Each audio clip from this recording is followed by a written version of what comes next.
Hi, I'm Jalen Rose, and welcome to the Renaissance Man podcast, proudly presented by the New York Post, a show where we cover trends in fashion, entertainment, current events, and everything in between. My next guest is a multi-hyphenate. He's a comedian, radio personality, actor, podcaster, and writer who's best known for his correspondent role on The Daily Show. His second Comedy Central stand-up special, Roy Wood Jr., No One Loves You, which debuted in 2019, still remains the network's highest rated original stand-up premiere. And there's more. My brother's hitting the road for his Happy to Be Here comedy tour, which kicks off this June and runs through November. You can check out the cities and dates on RoyWoodJr.com. It is my honor to welcome the hilarious Roy Wood Jr. to the show. What up, my brother? Man, you see I wore a tuxedo jacket for your ass today. Some folks listening, they can't see this, but yeah, I was like, I'm with Jalen Rose. Let me put on a tuxedo jacket for no reason in my house. I appreciate that, family. Now, you ain't get the button down. You still got a cheap-ass Hanes V-neck underneath it.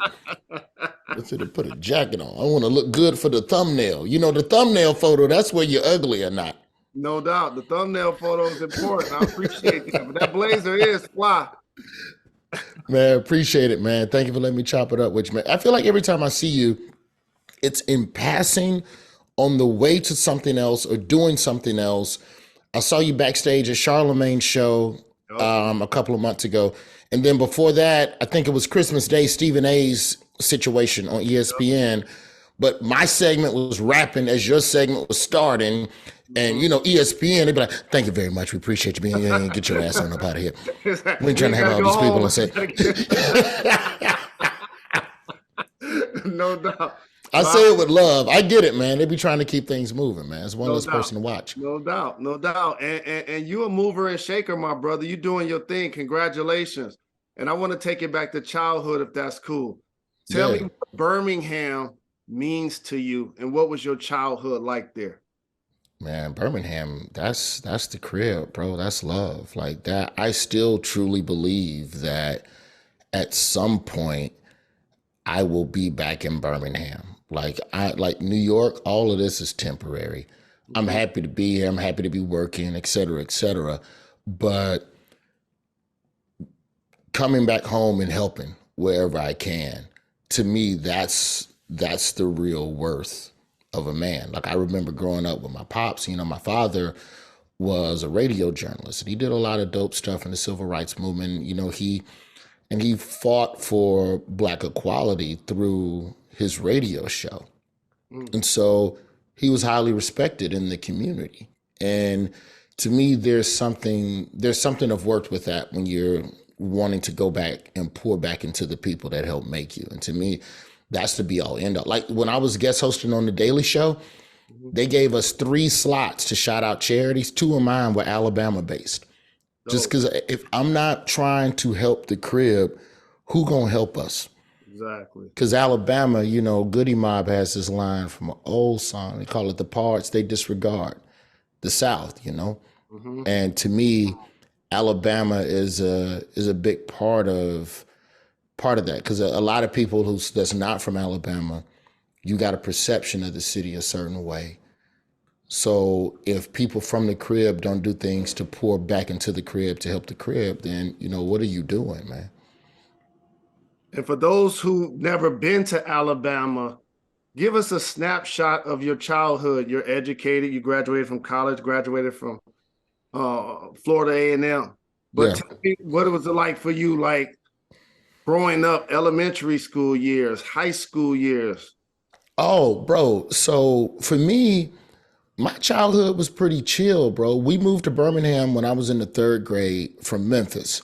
And so I was never in the same school district. I was never in the same school for more than 2 years until high school. So from 3rd grade through 8th grade, I'm hopscotching all over the city. But because I'm not going to school in my zone, I don't know anybody in my neighborhood. Yeah. So the neighborhood kind of became this bit of an alien place to start. And then my mama got me a basketball goal, bro. And you a hooper, so you know what I'm saying makes sense. There was always one house in the neighborhood that had the good goal.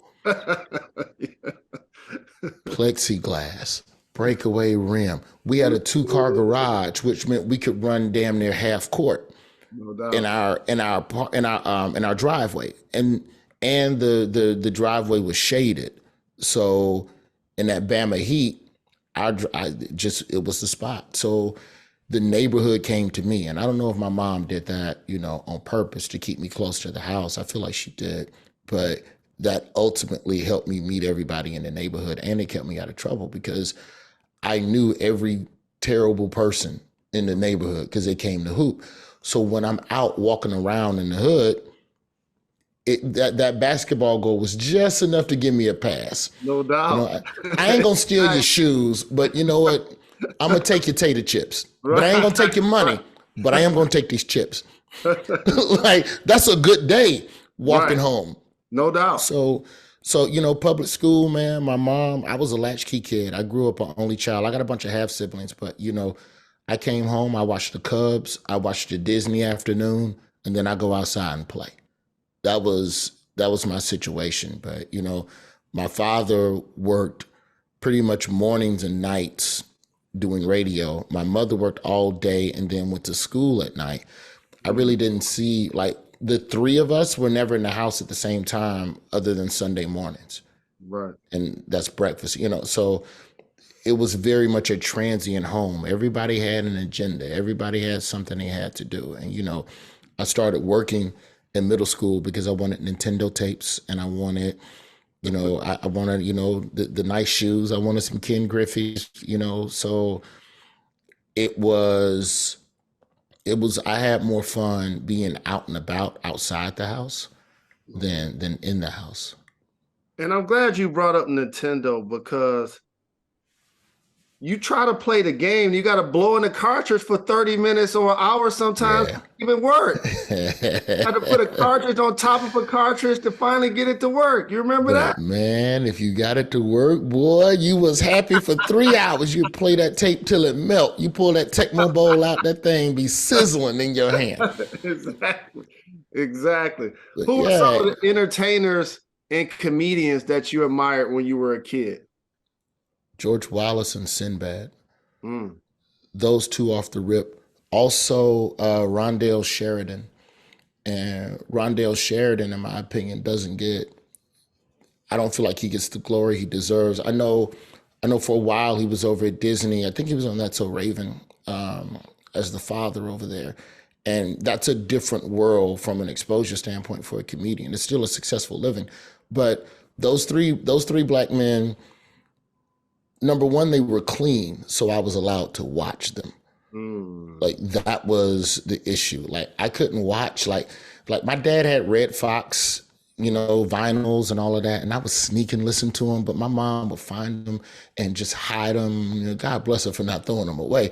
But I just remember seeing Sinbad, son of a preacher man, and this is before I'd even thought about stand-up. And it still stands up, joke for joke. It still stands up. Then when we got cable in all the rooms in the house, this was the game changer. So the young people will never remember this, but once a year, HBO would do a free preview weekend where they just gave the entire country HBO. Everybody had HBO for free for 3 days. And in them 3 days, they would play nothing but the hits, all the best stuff. And bro, they had a George Carlin one year, and then another year it was a Martin Lawrence. Then Def Jam, I messed around, saw an episode of Def Jam doing an HBO free preview one year. And I was off to the races. I was just in love with comedy and making people laugh. Now, where we are different, you and me, I was a bench warmer growing up in baseball. And And you know the role of bench warmer, you're essentially team psychologist. Yeah. Like that's what you are. Your job is to just motivate the good players. Like I'm just low key, that's part of your responsibilities is to keep things light. So I took pride in writing heckles for the other team. You know, when I played soccer in middle school, I was the goalie. I would roast whoever was getting the ball. I would call out the passes before, like as the team is attacking. He about to pass it in, and just stuff I wouldn't even repeat today. But in 1988 Alabama, it was all in the game. So when I got to high school, if I could heckle the other team and make the umpire laugh, that was the goal. The goal every day was, how do I get this grown man to laugh at 14-year-olds that are just yelling vile stuff at each other? And you could get the parents to laugh. Like, to me, that was like the first taste of performance. Because we were prepared. Like, man, I wish I had Facebook in 95. No doubt. To just scout who I'm gonna be heckling today. Oh my Lord. Oh my Lord. But we would get, like, if it was a home game, 9 times out of 10, we would beat the team to the field because we had activity period. So we was already at the field an hour or two before game time. So I'm peeping, what car is your mama dropping you off in? And then I'm on you. I'm on you about that raggedy Nissan Maxima while you're on the field. And like, if I can get into your head, then I've succeeded. I've succeeded. And so, you know, that's where the thirst to make strangers laugh probably originated for sure with sports.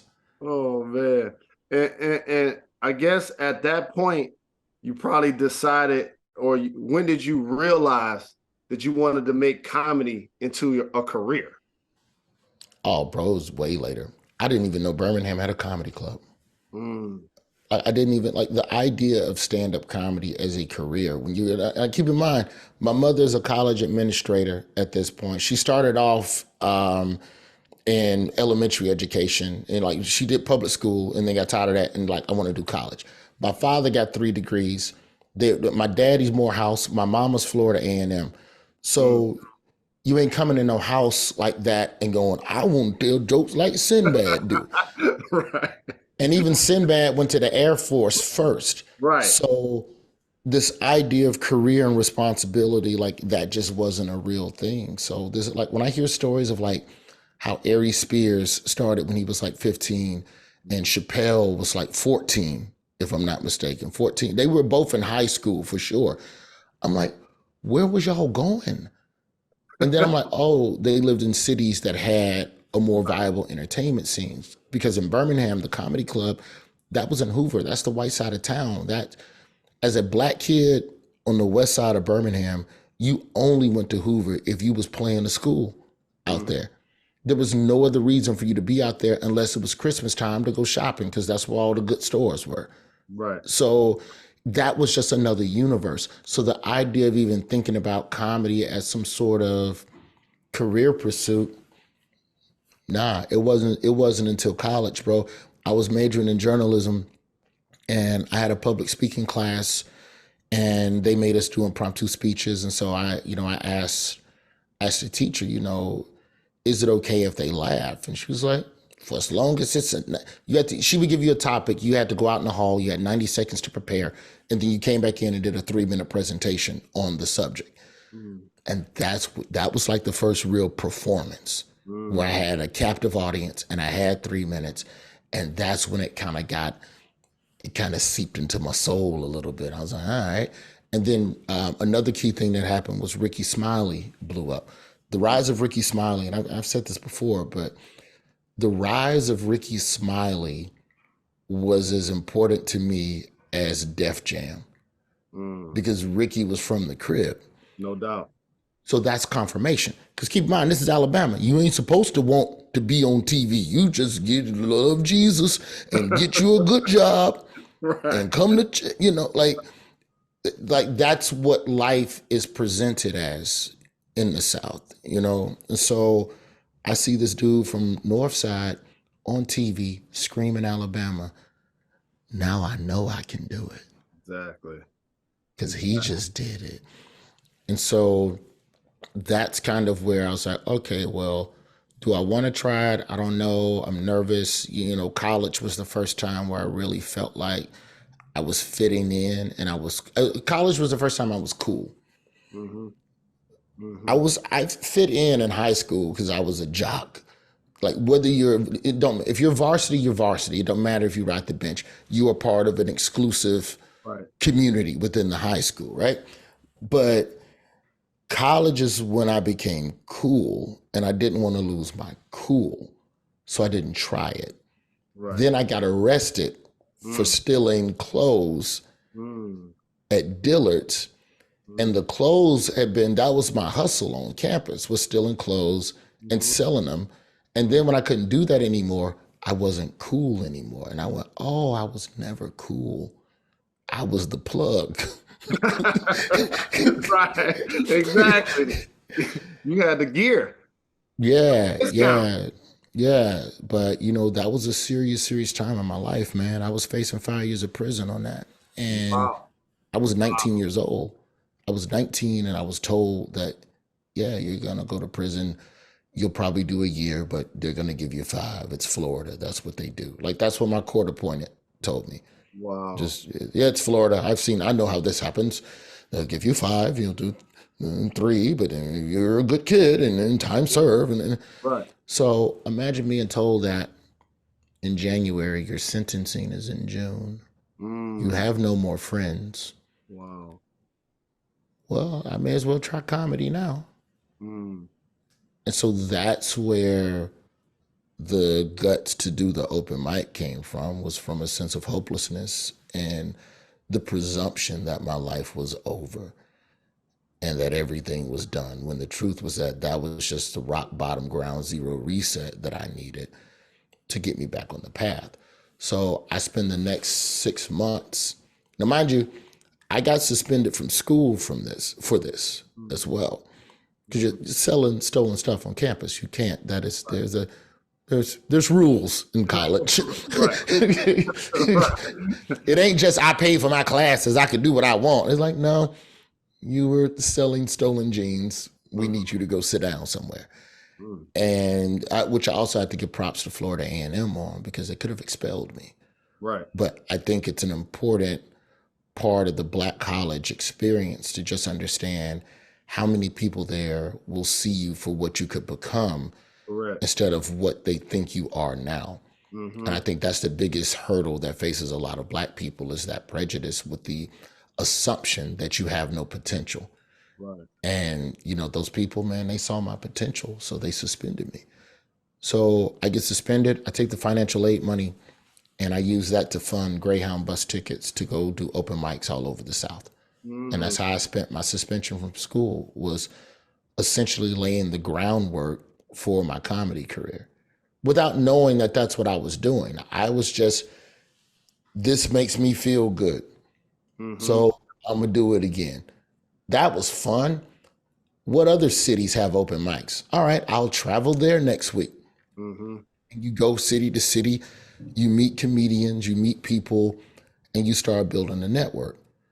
Sentencing comes around, I get probation. To this day, I can't tell you how. Florida had a chance to put a Black person in jail. Now, that's what Florida is. Right. Lucky that ain't these days. Boy, they'd have gave me 20. Right. You still be in there. Florida is known for oranges and locking us up. For real. And in Disney World. For real. So, and that's why I always try to give young people grace, because I always remind myself of some of the dumb decisions that I made. I look at pictures of myself when I was 19, 20, 21, and I'll be like, he was hazardous to my health. in Yeah. my decision making. And If so talk about that growth and overcoming those challenges and putting yourself in position to chase your goals.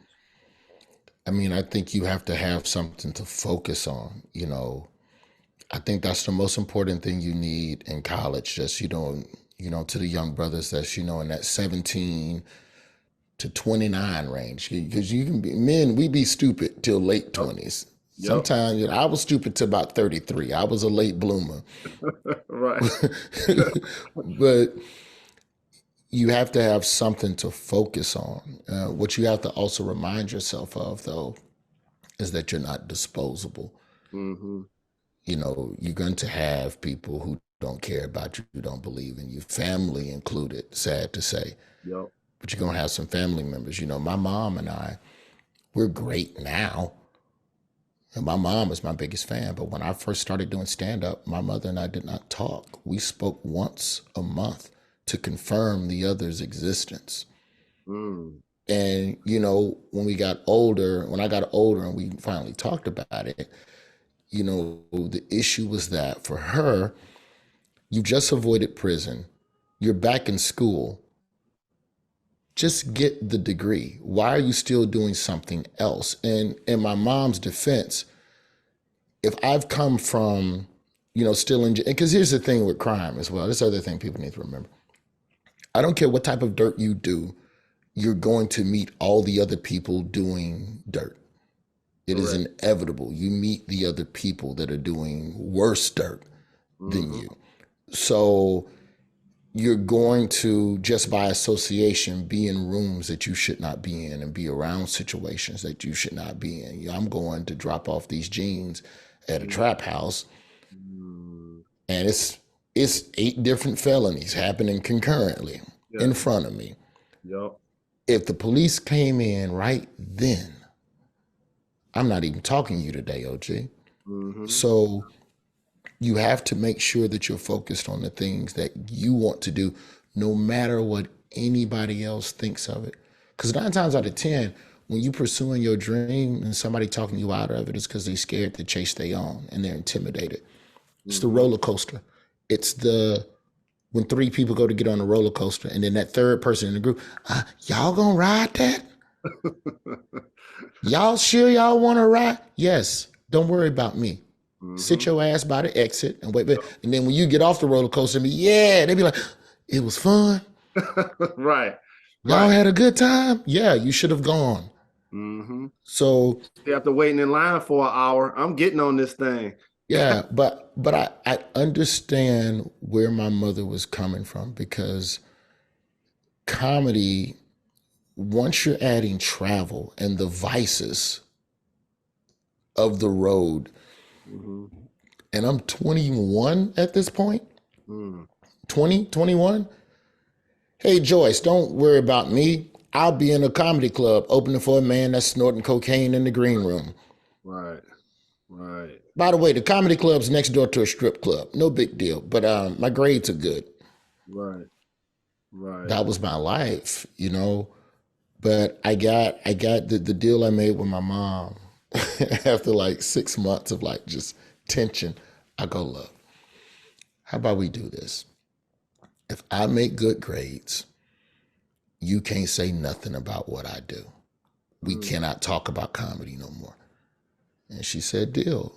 And so I made the dean's list the rest of the time I was in college. And I don't know if that's because I was motivated or I just didn't want my mom tripping or whatever. And so, and just to bring it full circle, I'm sorry this answer's so long, but so about 8-9 months into comedy at this point. No, I was about a year. I was about a year into comedy at this point. And I would sleep in the bus station if it was like I call it a quick flip, where I get to town at like 5, the show's at 8, we're done at 10, the bus out of town is at 6 a.m. I'm not paying for no hotel. No. I'm gonna sleep in this bus station. So I didn't want my mom to know I was in town doing mics. So I slept in the bus station where I'm from. Now, the problem is that because I went to school all over the city from the 3rd grade through high school, I knew the whole city. I Mhm. know everybody. I know cats from the east. I know cats from the north. So somebody recognized me. Mhm. Just so happened to be one of my mama's students. Told my mom I was sleeping in a bus station. When my mama called me livid, she's livid. Where you been sleeping this whole time? I go, what do you think? Sometimes I couch surf. Sometimes I meet a nice young lady off Black People Meet. Not even for sex. I would like meet people on dating apps just to, and on the hopes that I could couch surf. Right. Like when women call black men a hobosexual. I'm like, yeah, there's some truth to that. But no, my mom found out I was sleeping in the bus station. She put down on a Ford Focus so I could have a car, Mm. so I could get back home, or at least sleep in the car in a safer place. And that's the kind of relationship we've had. And this is, she did not understand why I was doing what I was doing. I don't think I understood it, but she cared enough to support it in a way where I could do it safely, even if it wasn't for her to understand. So I say all of that to say to them young people, the people who don't believe in you initially, when they see your conviction, the people who are really down for you, they're going to make a U-turn. Give them space to understand you in their own time. Don't become resentful. Don't get mad at them. Well, you wasn't there. You wasn't one of my, they love to say day ones. Like, you wasn't one of my day ones. You got to understand, old heads see the world differently, so they don't understand the vision. They don't have the vision you have. So it takes them a minute to reconstitute how life is for you. Mhm. Because, the default as a parent is to just raise your kids the way you were raised because Yep. it worked for you, but that may not work against this world that your kids are going out into now. And as you continue to progress, you've created two comedy stand-up classics. No One Loves You, Imperfect Messenger. Congratulations. Man, thank you, man. Knowledge. That Go ahead. that was a struggle. There was a third one too, Father Figure, but that one came out way before. But it's been it's been a blessing to go from sleeping in a bus station, you know, to roasting the president at the correspondence dinner with my mother in attendance, That's incredible. And I which is know she's wild. crazy proud of you. I know she, what was that like? Like you hosted the White House Correspondents' Dinner and you killed it. But I got to ask you, were there any jokes you were nervous about? The whole Kamala run, I was nervous about because I wasn't sure if people would understand what I was trying to say. Because like people like y'all be talking to comedians about cancel culture. I'm not worried about someone not liking a joke. I'm more worried about a joke being misunderstood. Hmm. That's my bigger fear is that people will take a joke and shape it into whatever narrative they want it to fit for whatever it is they believe in. Mm-hmm. You know what I'm saying? And like that's the thing where I'm like, okay, I gotta go at Kamala. She's up here. She's the vice president. I can't I wouldn't be able to go back to the Comedy Cellar in New York and look other comedians in the eye Mm-hmm. if I didn't, honor the craft. No doubt. I'm a comedian first. But to me, the whole point of what I was trying to do was acknowledge the things that people already say about you. Mm-hmm. People constantly ask, what does Kamala do? Or she ain't doing nothing. So we have to start there. And my comedic style, I like to start at an edge and make it feel like the wrong thing is going to be said. And then hopefully change the perspective, rotate the topic in a way where you see it from a different way. Right. So then you start talking about the stuff that she has done. And it's all factual stuff that you can go research and see that she did while she was in office, and then turn around and give Joe Biden all the credit for it. And ultimately, it's just using the conversation around Kamala as a conversation about the erasure of the contributions of women in the workplace. That's all the joke is about. But if I mess up one comma or one semicolon, Somebody gonna turn around and go, oh well, um, he attacked Kamala. He went in on Kamala, and it's like, no, that's not. And we live in a world where people only read the headlines. They Right. don't deal in nuance.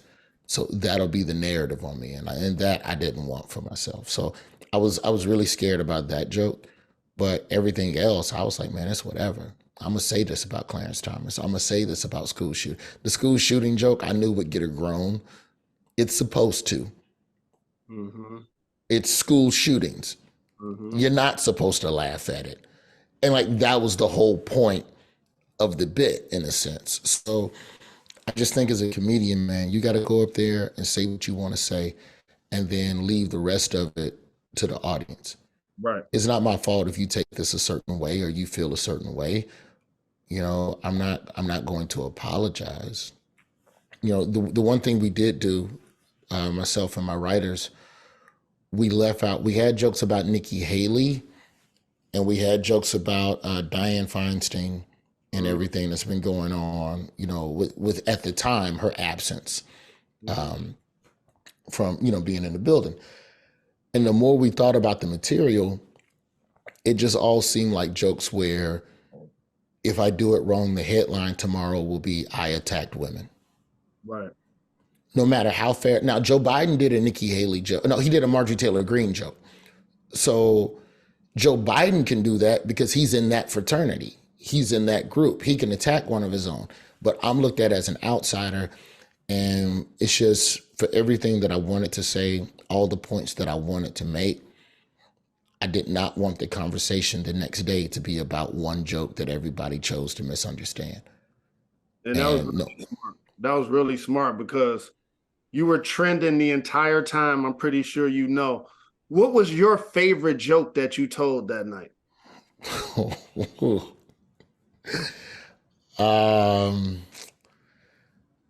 Clarence Thomas NFT. Like when we wrote that punchline, like a big Grinch smile came over my face. And then I went and tried it in the comedy club. Because let me tell you how the writing was going. So I had my guest hosting week of the Daily Show 3 weeks before the Correspondents' Dinner. I can't focus on the Correspondents' Dinner because I'm focusing on Daily Show. I have to prepare my host week. So me and the head writer, Christiana Mbakwe Medina, me and Christiana, we're talking in the month. So I get the offer to do Correspondents' Dinner in February. It's at the end of April. Christiana and I got a Google Doc. We're just throwing topics in. There's no words to any of these topics. The day my Daily Show host week ended, I called Christiana and I go, we got 3 weeks. We have 3 weeks to figure this out. And I wasn't in a rush to write anything before then because the news just changes so fast. Mm-hmm. You knew it wasn't going to be like the original document had a bunch of Chinese spy balloon jokes because that's what was popping in February. Mm-hmm. We had some TJ Holmes, TJ and Amy, Good Morning America 3, sex scandal joke. Like we were trying to and then by the time we got to April, we were like, what? The Good Morning America? People barely track it. People barely remember it. So like the idea of trying to figure out every little joke. And then when the Don Lemon and the Tucker Carlson stuff hit, the week of the thing, we were like, all right, we got to throw out half the script. But the Clarence Thomas thing, that was the one thing that stayed. And then as that story started unfurling and layer after layer after layer kept coming, I was like, oh, he bought a Supreme Court justice. Literally. Billionaires be buying anything. Like if you got money, you can just buy stuff. So yeah, it's, I'd say that joke was one that still makes me laugh.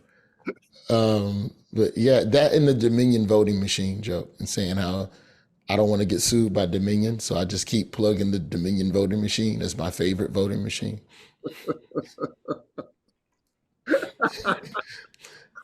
I don't want no drama with Dominion. Whenever I vote, I check the machine to make sure it is a Dominion machine, or I don't vote. They got some big checks. Yes. Big checks, that's for sure. And You love it. I must ask you this also, because you're crushing it on the Daily Show. Congratulations. But you knew Trevor Noah was leaving long before he did because he stopped cutting his hair. Yeah. I But don't did know you ever why. foresee guest hosting? No, no, I did not see that. I said it jokingly, but I really do believe that. I We need really that to believe happen. We need when a that to happen. And what would that mean for you? if I had an opportunity to host a daily show, that would be a wonderful thing to be able to be in a chair 4 nights a week and spit something real about what's happening in this country. I don't know which way any of that's going to go. Talks are pretty much dead because of the writer strike. So nothing's happening right now. But I do think that there has to remain a place in late night to hold people in power accountable. I don't know how the strike is going to affect the economics of the television industry. I do think it's going to contract a little more.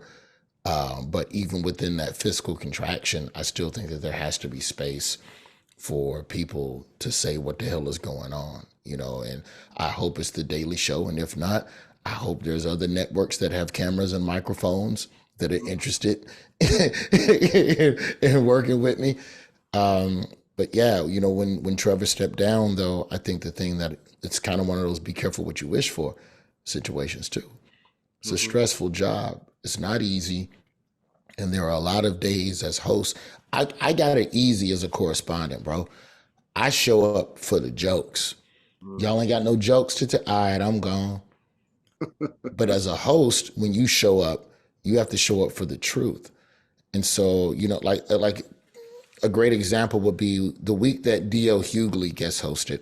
On that Monday of his week, the Tyree Nichols video came out from what the Memphis Police Department did to that brother. There ain't no jokes. Mm-hmm. There's a couple, but there ain't what DL normally does or would do as a host. You're a little restricted in that regard, and you got to kind of play a different type of offense that day. And so, DL is the perfect person for that week. But my point is that when you keep taking in everything bad, it takes a toll after a while. I've said it jokingly, but the day after Trevor's last day at the Daily Show, and you can check this on his Instagram, the day after, he had cornrows and he was whitewater rafting. Wow. That's how stressful this job is. You go, I need to go down a river and feel joy again. Mm-hmm. And so that part of it is just, stepping into, any job where you're talking about the wrongs of the world, just know that the host consumed twice as much as what they're saying to you. Mm-hmm. The toughest part of the Daily Show gig to me is the DMs from people dealing with stuff where they're from and wanting us to talk about it and wanting us to, hey man, I don't know if you heard about this horrible thing. Here's the footage. Here's everything that's happening. And me just sitting there and just going, wow, like, I wish that I had more bandwidth, because as a correspondent, some of that stuff I just can't touch. A lot of it's not funny at all. Mm-hmm. Like there ain't a syllable of funny in it. But as a host, you have to consume that to know what you can make funny and what you can bring to the forefront in a way that's effective. And I think that's the part of the job that a lot of people don't consider or really think about, is that you have to consume so much bad information on a regular basis just to sift through it to see what's the stuff that would actually work. Wow, that's deep. I never truly thought about it that way. And now you're about to go on the road. Congratulations. This Man, means thank you. a time away from home. So I have to ask you, name your top 5 essential items you need while you're traveling. Oh, top 5 essential. Like, gotta have, where's that cord? Oh, Nomad Goods. This company Nomad makes a 3-headed charging cord Mm. That's USB 3, Lightning, and the micro old school Android type joint. And because the MacBooks are now essentially USB 3 as well, bro, that But little three-prong joint, no doubt. I always like cop I'm one not at the even, gas station. yeah, I'm not even trying to plug the company like that, but it's a good ass cord and it is the one essential thing. Like theirs is, you know how them ones be fraying at the little tips or whatever?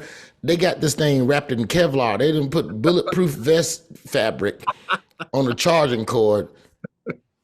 It's amazing. Um, there's, you know what's weird? When I'm out of town, I wear cologne. Mhm. I don't, I don't know why, but I just be In the wearing cologne. bag. Spray a little. Yeah, bro. Lots of time. Got this verbena. Like I'm not really a big cologne. Like I don't have 40 different fragrances in my closet, but I like this verbena joint that they have right now. Um, a pair of Dunks. I always like a nice pair of Dunks. That's like my comfortable travel shoe. Like because now when I'm going out on tour, I'm only out Friday, Saturdays for the most part. So I try to find this is the shoe for this weekend. So I'm not packing a gang. I don't know, man. I'm not one of them people where I can pack 5 different outfits and 5 different shoes. I can't keep up. This is the shoe for Kansas City. Now No. we will find outfits that all work with this shoe. Like Right. that's how I'm doing things, right now. Toomey luggage. I love a good Toomey luggage. Oh, and my Nintendo Switch. Duh. That's the only thing I No play switch. on. Yeah, Nintendo Switch. Yeah, that's the one. I have a PlayStation at the house, but I can't play sustained long games in the house because when I'm home, just my mind's in a different place. Mhm. But when I'm traveling, like I don't know what it is, like on the way to the airport, you taxiing out to the runway, all of that. I'm MLB The Show, I'm 2K23, all of them. I Yeah. can play the long, in sports games. That's like it's a commitment. You be playing 2, 3 hours. Also, in an odd way, I'm single now, but I've noticed that when you travel with women, fellas, if you play games handheld, it's seen less as ignoring your woman as Mm. if you played a console at the house. Mm. And the graphics, for the most part, in a handheld are as good for sports games. I'm not going to say that for like playing Last of Us or Dead Red Redemption. You got to be at the crib for that. But for a basic sports, like if you're a sports gamer or you just play Mario Kart, for whatever reason, when you're out with someone, it's not seen as ignoring them. But Right. being in your phone is rude. Right. Y'all take that lesson. Take that game that he putting down. And I appreciate you taking the time because I know you got so many things happening. But before I let you get out of here, I got a Okay, rapid fire segment called Gone in 60 Seconds. You ready to do this? hit me. Okay, we talked about some of your favorite jokes you did at the correspondence dinner, but can you share a joke that never made it? Oh, hey, it's been a minute. I gotta remember. Hang on, let me try and find the file real quick. I'm gonna try and find the file for you real quick. All right, the final was April. Oh yeah, Trump arrest. Um, Yeah. uh, you reporters been following Trump around too much and ain't nothing. Um, oh, see, these the early notes. Hang on. We can change all of this. Oh yeah, yeah. This one works. Ron DeSantis said he wants to make America Florida. America is already Earth's Florida, Ron. We have the most guns. Everybody wants to visit. And our entire foreign policy is stand your ground. A little too edgy. A little too edgy for Wasn't that. ready for that. They wasn't ready for that. Also, calling our foreign policy stand your ground suggests that our military doesn't do justifiable things to defend and respect the freedoms of this country and like actually liberate oppressed nations. And we couldn't figure out the way to fix that joke to make that point as well. So yeah, that's one that How about that one didn't make it. What city or town would you say have the best comedy crowds? Cleveland, Ohio, period. Cleveland. If I could perform in one city the rest of my life, it would be Cleveland. They come to laugh. The people are happy. You know, it's a lot of black love, a lot of white love in Cleveland too. Cleveland is dope because it's one of them cities where white people ain't scared of black folks. So they can kick. You know what I'm saying, right? We're like, of course I do. Well, like you just a white boy, you tough motherfucker. I'm tough too. Exactly. Well, then let's laugh. And in a weird way, black people respect that because you ain't half stepping around us. So come on, sit down next. So exactly. It's a jovial atmosphere at the comedy club there. Both clubs, improv and hilarities. Like that's probably the most fun I've ever had repeatedly, trip after trip after trip, is Cleveland, Ohio. And it's a perfect comedy market because the city is just the right amount of sad. Mm-hmm. Yep. You know, you need comedy in a place where people are a little sad. And, and the Cleveland Browns keep them sad. Yes, they do. The Guardians keep them sad. Yes. The Cavs, they do-si-do, but for the most part, you're sad. Yeah. So you need that. That's why I always feel like comedy don't work well in like Miami. Like every time I go to Miami, the club in a different location, I'm like, why y'all moving? Well, it didn't work over there. Yeah, because they happy. Yeah, it's too beautiful. The beach. I got one for you. So you were at the White House when the Golden State Warriors won the championship. Yeah. You were talking to Draymond about a rule he would like to see changed. Of course, he said technical foul. No text. Exactly. Draymond said no text. Get rid of technical. What NBA rule would you change? I think half-court shots should be 4 points. Or at least from the logo. Get down. At least the logo. They can't shoot those now. Steph Curry, Dame Lillard, Trae Young, they basically know. Yeah, I think I know a lot of people think it'll turn into MTV Rock and Jock or what Ice Cube and them have been doing with the big three, but you shoot a shot from that far away, man. Come on, give me something. Extra point. I like that. Put a little gravy on it for me, baby, please. Exactly. And last but certainly not least, and again, I appreciate you taking the time, my brother. And in overtime, if you fouled out, you can come back in overtime, but only for one foul. I ain't mad at that. Overtime only. I ain't mad at that. Yeah, if you fouled out during the game, come on back. I'm going to talk to the commissioner about that one. He going to send you the voicemail on that rule. He ain't going to like that one. What can fans expect when they go to one of your shows when you're on tour? Bro, I just want people to come out and laugh. We talking about everything. That's the other thing with my stand-up, man, is that I'm not rooted solely in politics. Like, it's weird because politics is how a lot of people know me, but I'm on stage talking about any and everything. I'm trying to get advice from the audience right now on trying to understand. You tell me what I should do on this. Okay. I got a partner that owed me $1,200. I got you. Okay. He died. Okay, that happens. He owed me $1,200. They do a GoFundMe for the funeral. Family raised $74,000. Now, a good funeral ain't but 10 G's, 15 if you love them. Am I fair in asking for my $1,200? Nah, you gotta charge it to the game. No. See, and that's the conversation. It's stuff like that. That's what I'm talking about. You gotta charge it to the game because it wasn't the family's debt; it was his debt. Okay, the creditors ain't gonna charge nothing to the game. They're gonna put a lien up on his house. Everybody else, ain't nobody else charging it to the game. You think Visa and American Express gonna charge it? No. That's a fair point. Okay, $600, like debt settlement. Well, here's the thing: if you know a couple of the family members, they'd be like, "Let me hold some," you know. Oh man, you're hilarious. I So appreciate yeah, you, my man. brother. Thank you for I taking the appreciate you having time. me, brother. That's Roy Wood Jr. Make sure you check out my brother. He's gonna be on tour, as I mentioned, June through November. Happy to be here. I'll Yep. be there support. I'll see you there. Hey Appreciate you. man, thank you, OG. Thank you for having me, man. Thank you, family.